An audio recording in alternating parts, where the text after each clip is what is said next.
my name is Emily. Welcome back to my channel. Today we're talking about WFS while I prep and order, because this is how I feel like these calls go the best. I know I'm just rambling, but I'm getting work done and sharing my thoughts and opinions. And if you message me, Jordan, and tell me how I just ramble one more time, I get it. I'm a rambler. Why are you here? If you don't want to just hear me talk to myself, why are you here? We're talking about WFS today, and I have been sending products in to the Walmart warehouse. Okay, so if you don't know, WFS is when you send your products to a Walmart warehouse, then like FBA, then they fulfill the order to the customer. So for the last almost 2 years, I have been fulfilling orders straight to customers myself. And in the last couple months, I transitioned out of that. This is my personal opinion. Got my poly bags out here. They run merchant and WFS like two different channels on the same platform. Even for me on the WFS, I almost had to go through reapplication process to be able to sell it again. And it was like I had to submit bank account information and get verified, and I hear that doesn't happen to everybody. So if you're overwhelmed, it really wasn't the end of the world. It was just annoying that they had to, it took about a week to be able to even send in my first WFS shipment, because I had to verify, even though I've been selling on the platform for 2 years, I had to verify all this information. So let's dive in and talk about my opinion, my views on the WFS program. It's not many times I come on here and say something good about Amazon, but their ability to merchant fulfill or FBA, do both at the same time, switch back and forth, and it's very seamless. You don't have to create new listings. Their listing process right now on Walmart is, if you don't want to sell a product anymore, you have to what they call retire it. So it's there still, but it's retired. So if you want to list that product again, you have to find the listing, pull it out of retirement. This is going to be really confusing, but basically you have to open up the listing, and the date you retired it, say it was May 4th last year, you have to change that date out years so the listing will be live again in your catalog. That's bringing it out of retirement. Why? Why is it just active, inactive, delete altogether? Why are we retiring anything? Unless it's me or my husband talking about retirement, I don't want to have to figure this out. And so that's one thing. And just let me complain for a second. If you're selling something seller fulfilled, you can't do both. You can't seller fulfill and WFS. So say you're selling crayons, seller fulfilled, and then you're like, I'm going to just easily switch it over to WFS. Think again. You have to then click a button to transfer it to WFS, and it's not like, oh, it's transferred. They will send you to a page, and you have to fill out probably, and I know this sounds ridiculous, but I'm complaining about this, but you have to fill out information on the listing. And it's dumb. It's like, tell us the GTIN again. Tell us the dimensions of the product again. Like, you have the dimensions in the listing. Why are you asking me on each listing you want to transfer to WFS? You have to fill out probably 10 questions. It's not straightforward as it sounds, because 1 out of every 2 times it gives you an error message, and it says, we didn't like this because the GTIN didn't match the UPC, or you can't send this because even though it's socks, it's hazmat and we're going to need to review it, or it wants SDS sheets. I mean, it's rarely straightforward, and I think that's my biggest frustration with transferring products over then to WFS. I was on a Tuesday evening call in my community for 2.5 hours, and I just spent that time pulling Crayola out of retirement and transferring it to WFS. 2.5 hours to get listings live again, so then I could create these shipments and send the product in. Took forever. I mean, if you're thinking like 5 listings, okay, but when we're talking 35 listings, which is kind of more of what I had to pull them out of retirement. Well, I had retired them from seller fulfilled. So what I was doing was grabbing the listing and making them active again by changing out the date I retired it. Doesn't this sound stupid? Way too complicated. This process, I don't know who created it, but Christmas is canceled for you forever. Whoever created this process, I want to know your name and number. You should be ashamed.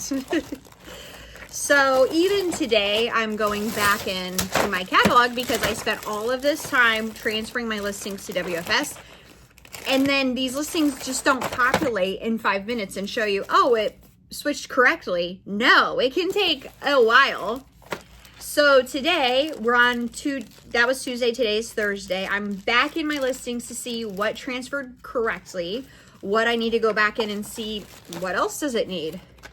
What did I do wrong? On what it's saying, the listing, which I didn't create, it's saying it only has 2 pictures in this listing, and a listing has to have 3 pictures. Okay, even though there are other sellers WFS on the listing, I have to figure this out for everybody. So I got another picture, edited the picture, uploaded the URL. We don't like it. We're talking about crayons here, guys. So they make things so freaking dramatic over there at Walmart. Like you are making so much extra work for yourself that you are making each listing this dumb that we have to bring it out of retirement and then we have to transfer it out. When I tell you I'm over it, I'm freaking over it. And you know, I'm selling on bundles. So I'm selling, some listings have 1, some listings have 2 markers and colored pencils, some are 3 packs of crayons. And it's the most random listings that you want to work. Like, I want to sell on this listing. And it's like, no, not this one, boo. I would say do not start this process if you're already stressed.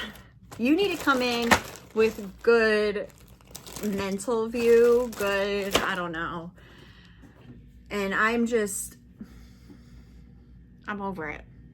So let's move on, because I'm just going to talk about how much I hate it in all the different ways. So WFS, I've been selling this style on Walmart for the past couple months, and it is still very confusing to me because I'm not exactly sure what's going to sell. Where is the data? Walmart.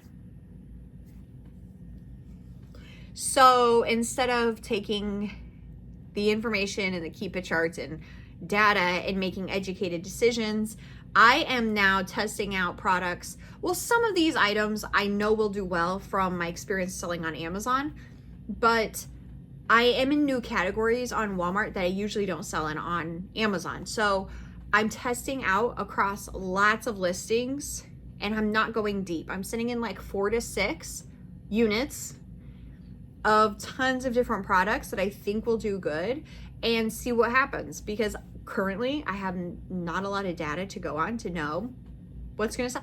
And I am surprised. I'm surprised at what's doing well. I'm surprised that, like, I thought that would do better. So I'm glad I didn't go deep. And if there's any good positive takeaway, I need to get new poly bags. Okay, so once you get the listing ready to send in a shipment, it's WFS approved, it's sitting in your inventory, just like give me inventory and we're ready to go. Once you get there, the process is pretty simple. But when I tell you it could take hours to get it in ready, but once it's ready, it's quick. So when I am sourcing to buy, here's my process. I find something that looks like it could make money. I list it WFS on Walmart and make sure I give it like 24 hours to sit in my inventory to make sure I can actually send it in. So I make sure I can actually get it listed immediately. I get no error messages, and you'd be surprised how many times I actually get it listed and then it goes into error. It says we're sorry, we don't like the listing, we don't like you. So I think it's good. So once it's in my inventory, it's been approved, accepted, then I buy. Remember that when you list product on Walmart, the first step is listing that product, that item to your catalog. Step 2 is actually adding inventory. So when I say I'm adding listings to my catalog, I'm not actually adding inventory. So once it's there and it looks good, I will buy. And I feel like that's the lowest risk way. If I freaking bought everything that I looked at that looked profitable, you would be surprised how many things I cannot get to add to my catalog correctly, easily. It's just a whole process. So this way I feel the lowest risk about it. Okay, so if we want to say something good now about WFS, once you get the inventory there and ready to go, I will say creating the shipment is relatively easy. And if you're in the Crazy Flippin' Mom community, I do have step-by-steps on how to do everything. I walk you through here, like on my computer, here's what it looks like. Here's how you add the inventory. Here's how you start the shipment process. But it's easy. And you don't even have to label your product. So what I usually do is a big box and put tons of random stuff in there that I'm sending in. And you do have to tell them I'm sending in, 40 of the glue sticks and 30 of the crayons, whatever. You don't necessarily have to label it. You want to scan it with your phone on the Walmart app and make sure the listing you think it's going to be listed as pulls up so it syncs still. If it doesn't, you can create the F and SKU label and attach it to your product. I tend to label most of the stuff I send in because I just am nervous that what if the listing doesn't pull up when they scan it and then it just becomes an ordeal. And it's like one small extra step to print the labels and attach them. So that's what I've been doing. I put everything in the box, tell them I'm sending this, and I send usually about 30-pound, 35-pound size boxes. And it's usually $8, $9 to send in. So once I have my product ready to go, the shipment process, easy, straightforward, quick, and cheap. So I guess when you're like, why, if you hate this so much, why are you doing it? It's not terrible. That's why I guess you could say that's why I'm doing it. It's been taking about a week for my products to get checked in. I am in the Midwest. And so it sent me a couple random warehouses. Let's see where I went. I was going to maybe Illinois, Kentucky. Those got checked in. Kentucky didn't get checked in. Oh, no, I didn't send that yet. Kentucky got sent in quick. Texas took a while. So it took up maybe a weekish to get from my house to the warehouse and checked in and live. Not bad at all. Let me look at my notes real quick. Here's my other issue with WFS is, and I'm hoping somebody out there knows, it shows on my statement for sales, it will show one line, here is your WFS fees, but unless I go into each sale, I'm not seeing a breakdown of fees per sale, per item. And that's confusing too.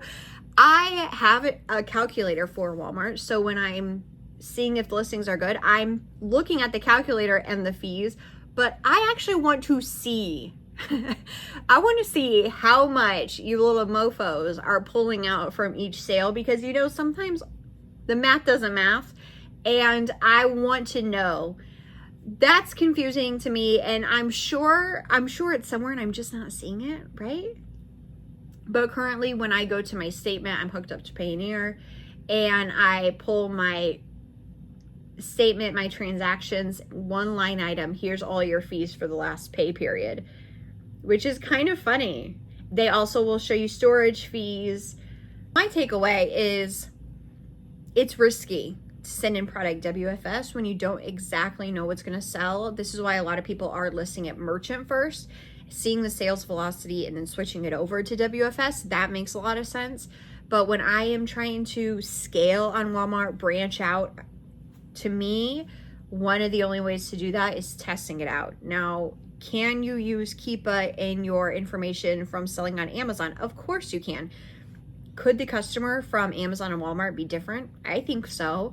So even though we're making some best guesses, still some risk involved, still guessing, still testing and trying. Like, you know, on Amazon, we're so spoiled with the ranking system. And this is an issue I'm having right now with back to school is I know some of these multi-packs will do well. Which ones? Obviously, the 1-pack will do probably the best because when you search on Walmart, 1 pack of Crayola, or you don't search 1-pack, you search Crayola, that's what's pulling up. But what about the 2, 3, 10-pack? So like, where's the action happening? Once you list items to your catalog, you can see in, what is it called? Performance. You can see, and I've talked about this before, some of the data on the listings. It's not great. If you go under, what is it? Item sales, you can open the listing and it'll show you some more conversion rates and stuff like that. But that's on the back ends. On the front ends, there are some tools out there, and I've talked about some of them. I'm using a new one right now. A lot of them are more going to show you some basic information and be good calculators and good like forecasting sales, but are any of them accurate? And you know, even on Amazon, how accurate is it? But you want it to be a general direction, and I still feel like that's lacking. I still feel a bit confused by the data and the information I'm seeing. Some of the information I'm honestly using is what Walmart tells you. I do a lot of Walmart to Walmart flips, which if you're interested in talking about more, let me know below. That's what I'm selling back on Walmart, things I'm buying from Walmart, and I'm using, like when you shop at Walmart on the dashboard or on the desktop, it says 50 bought yesterday, 1,000 bought yesterday, and 25 people's carts. So I am more than anything using that to show me, okay, people are buying this listing. That's good to know. Do I have another great tool? There are some out there, and if they give me money and want to sponsor me, I'll talk about it more. I'm shameless. Freaking, when I tell them, pay me. That's what I'm here to say. Everybody wants me to talk about them. Let's talk about money. Let's talk about money. I think WFS can be awesome. I think it's going to take everybody time, if you're new, to get it scaled up and figure out your direction. You know, on Amazon, you can throw the most random categories and random products up because you're just looking at the keep it charts and you're like, oh, this is going to sell. Walmart, I've been a lot more intentional. And it's just taken me so much extra time because I'm still trying to figure it all out. I feel like there's a lot of potential and opportunity right now to sell on Walmart because the information isn't there and the data isn't there, and it scares a lot of other sellers away. I don't mind to test products out. I've been selling on Amazon for a while. I understand what people are buying. So let's just transfer that information over to Walmart and test products out. I think there's a lot of opportunity for those people who are willing to take the risk and take the time to understand the platform. So I know this conversation was a bit of a cluster of me complaining / telling brands to pay me. And I don't know what else I did here. But we do talk a lot about Walmart in the Crazy Flippin' Mom community. I have a crash course available. If you're not sure you want to jump in a community, I'll put the link below. You can just download that and watch that. It's about 3 hours, and I walk through pretty much getting your account set up to listing products and research and beyond. So that's another hopefully a great resource for you. Thanks for watching this. And I will be at the Walmart seller event in San Francisco in August. I hope to see you there. Let me know if you'll be there. We'll have to meet up and get drinks and hang out. Thanks for watching. Have a good one.